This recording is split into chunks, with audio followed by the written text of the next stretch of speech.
Buenos días, hermanos, el Señor los bendiga. Esta mañana vamos a estar hablando acerca de la fe y nuestra esperanza en aquella ciudad donde vamos a estar con nuestro Señor por la eternidad. Los invito a que abramos nuestras Biblias en la carta a los Hebreos. Vamos a leer en el capítulo 11 y los versículos del 13 al 16. Dice así la palabra del Señor. Conforme a la fe murieron todos estos sin haber recibido lo prometido, sino mirándolo de lejos y creyéndolo y saludándolo y confesando que eran extranjeros y peregrinos sobre la tierra. Porque los que esto dicen claramente dan a entender que buscan una patria, pues si hubiesen estado pensando en aquella de donde salieron, ciertamente tenían tiempo de volver.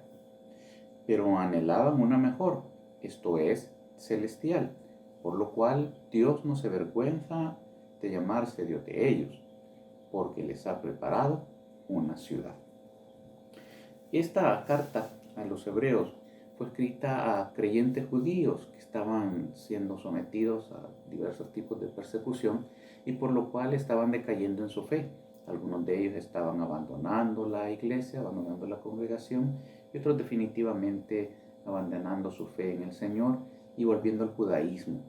Entendemos así que esa persecución pues no era sobre los judíos, sino básicamente sobre los cristianos que habían creído en el Señor. Pues el escritor de la carta a los hebreos, que no tenemos seguridad de quién haya sido, pues está escribiendo esta carta para animarles, para exhortarlos a permanecer en la fe, a no decaer y a continuar con su esperanza.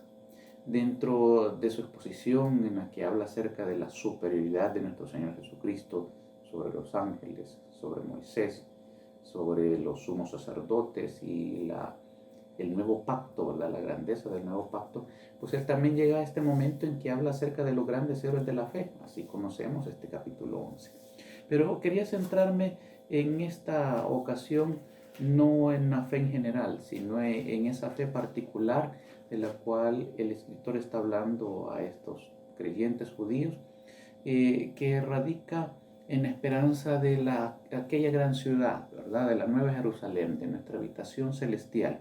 Y por eso toma él como ejemplo a los patriarcas, Abraham, Isaac y Jacob, que son quienes recibieron la promesa de la tierra material, la tierra que denominamos hoy Palestina, pero que realmente estaban viendo más allá, estaban viendo hacia una ciudad espiritual, como acabamos de leer y como vamos a ver más adelante.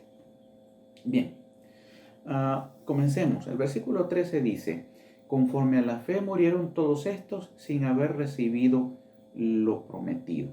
Recordemos que la fe de la que estamos hablando es aquella que motivó a Abraham a obedecer. Abraham estaba en su tierra, en Ur de los Caldeos, él recibió el llamado de Dios y como consecuencia de haber creído en ese llamado, él actuó y salió y comenzó a obedecer la palabra de nuestro Dios. De esa fe estamos hablando, que actúa primero en nuestro intelecto, no en nuestras emociones. Es así que nuestra obediencia debe ser movida o motivada por lo que nosotros creemos, no por lo que nosotros sentimos. No importa si yo me siento desanimado, no importa si yo me siento triste, no importa si yo me siento abandonado. Mi intelecto debe recordarme que siendo hijo de Dios, estoy en Él y si Él me ha llamado, soy parte de su familia y por lo tanto jamás estoy solo y por lo tanto sus promesas en mí se van a cumplir según su santa voluntad. Los patriarcas, Abraham, Isaac y Jacob, creyeron que iban a recibir una tierra, pero no limitaron su visión a las cosas materiales. Ellos vieron más allá. Ellos entendieron que iban a recibir algo mucho mayor que la tierra de Canaán. Así, nosotros como hijos de Dios, según lo hemos entendido, según nos lo explica su santa palabra, hemos sido adoptados para ser coherederos con Cristo. ¿Y coherederos de qué? Coherederos de la gloria venidera y de una habitación allá donde está nuestro Padre Celestial. Esta seguridad en su palabra, en su fidelidad, en sus promesas, debe motivar nuestra obediencia y debe motivarnos a vivir de una forma diferente, Ya no podemos seguir siendo lo que éramos antes si de verdad estamos creyendo en Dios y en sus promesas. Ahora, ¿cómo actúa esta fe y cómo actuamos en consecuencia de esta fe? ¿Qué nos dice el versículo 13? Nos dice que ellos miraron de lejos eso que les había sido prometido, aunque no lo recibieron en vida, ojo, pero lo miraron de lejos y lo creyeron y lo saludaron y confesaron que eran extranjeros y peregrinos en esta tierra. Siendo así, mis hermanos, ¿de qué se trata eso de mirar de lejos la promesa o el resultado de la promesa de nuestro Dios? Bueno, estando tan seguros, cuando estamos tan seguros de aquello que tenemos, aunque no lo tengamos en nuestra presencia en ese momento, pero nosotros podemos verlo con nuestro interior. Podemos estar seguros de que vamos a recibirlo. Cuando se dice que lo estaban mirando de lejos, lo prometido, es decir, que ellos ya lo veían venir, estaban tan seguros de ello que ya lo sentían cerca. Y dígame usted, si no es verdad también que cada día estamos más cerca de nuestro encuentro final con nuestro Dios, con nuestro Padre, que cuando creímos.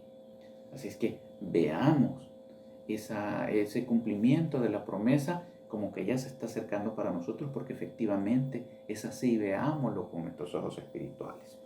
Dice también el escritor que ellos creyeron en lo prometido, ¿verdad?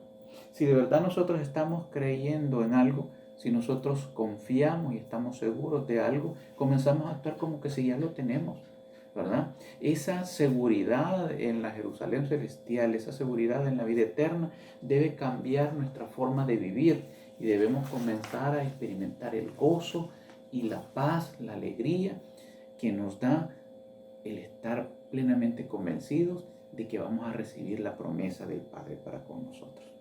Luego dice también saludando lo prometido. Es decir, ver venir, ver acercarse el resultado de nuestra fe. Se refiere a la ansia de llegar a ese momento de recibir lo prometido, ¿verdad? Esa añoranza de lo que ya conocemos.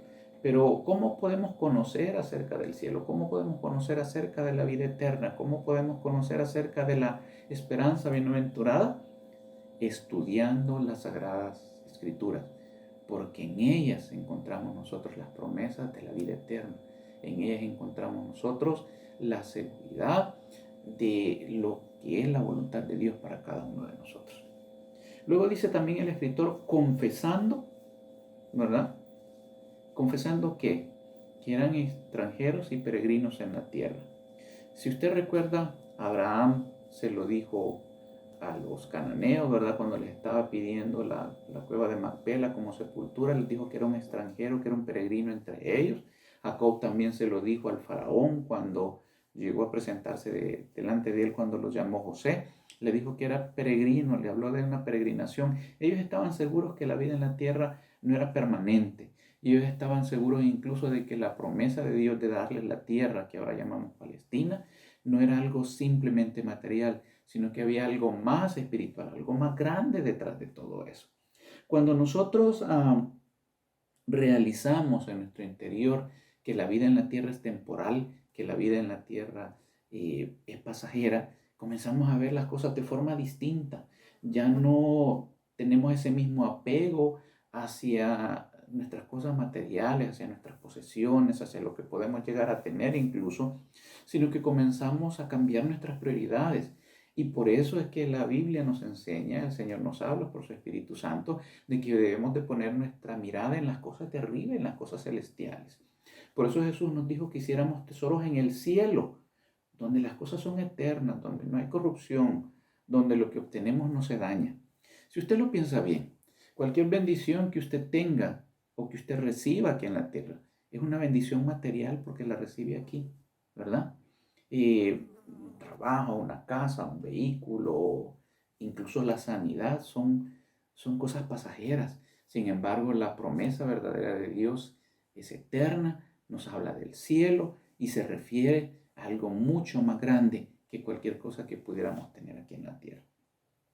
Esta visión espiritual, esta forma de ver lo que nos rodea, de ver nuestro entorno, de ver nuestra vida, mi hermano, es lo que puede avivar y es lo que aviva nuestra fe. Es la que nos anima y nos motiva a obedecer a Dios, sus mandamientos y a seguir adelante sin importar las circunstancias en las que estemos atravesando. Necesidad, tribulación, angustia, ¿qué es lo que nos está pasando? Cualquier cosa que sea, podemos sobrellevarla si estamos seguros de que vamos a recibir algo más grande cuando estemos en la presencia de nuestro Dios, ¿verdad? Buscando las cosas de arriba. De eso nos hablan los versículos 14 y los versículos 15, ¿verdad? Porque cuando dice que ellos estaban hablando, que ellos estaban viviendo y estaban considerando, ¿verdad? Una propiedad, una tierra más grande que lo material. ¿Okay? Ahora, ¿cómo comienza todo esto? ¿Cómo comenzó esa aventura de la fe de los patriarcas?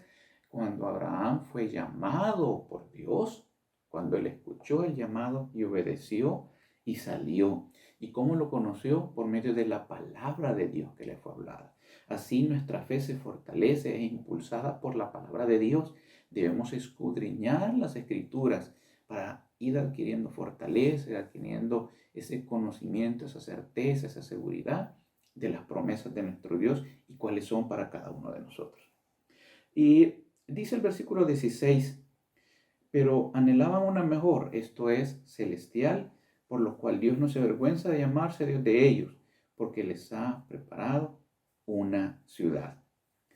Mi hermano, nosotros ya hemos venido a formar parte de la familia de Dios si hemos creído verdaderamente en Él. Y si es así, Él ha puesto su nombre en nosotros. Así como Él se llamó el Dios de Abraham, el Dios de Isaac, el Dios de Jacob, Él ha venido a llamarse nuestro Padre y nos ha llamado a nosotros sus hijos. Y Él se enorgullece de eso. Y tan es así que Él ha comenzado a actuar y Él ha prometido y lo está haciendo, ¿verdad? Como nos lo enseñó nuestro Señor Jesucristo, de que se fue a preparar un lugar para nosotros. Eso es parte de la promesa de Dios. Esa visión espiritual debe ayudarnos a nosotros a crecer en fe, a cambiar nuestra forma de vivir, a estar animados y a dedicar nuestra vida a honrar y a glorificar a nuestro Señor Jesucristo. Mi hermano, lo que produce esta seguridad, esta fe, es oír. Es el oír. Y el oír la palabra de Dios. La forma de enriquecer y de motivar nuestra obediencia y nuestra vida de fe delante de nuestro Padre, mi hermano, es a través de reconocer que nuestra vida en la tierra es temporal y a través de enriquecer, de acrecentar con nuestro conocimiento de Dios por medio del estudio y de la meditación en las Sagradas Escrituras. No se trata solamente de leerlas deprisa, de leer una porción grande o mediana o pequeña, sino que se trata de interiorizar la palabra del Señor, de meditar en ella, de recordarla, de estudiarla, de escudriñar en ella para encontrar los tesoros escondidos que el Señor ha puesto ahí y los tesoros expuestos que Él ha dejado también ahí para animarnos a seguir adelante y para fortalecer nuestra fe, a fin de que podamos madurar y tener un fruto apacible de justicia y de fe. El Señor lo bendiga, hermano.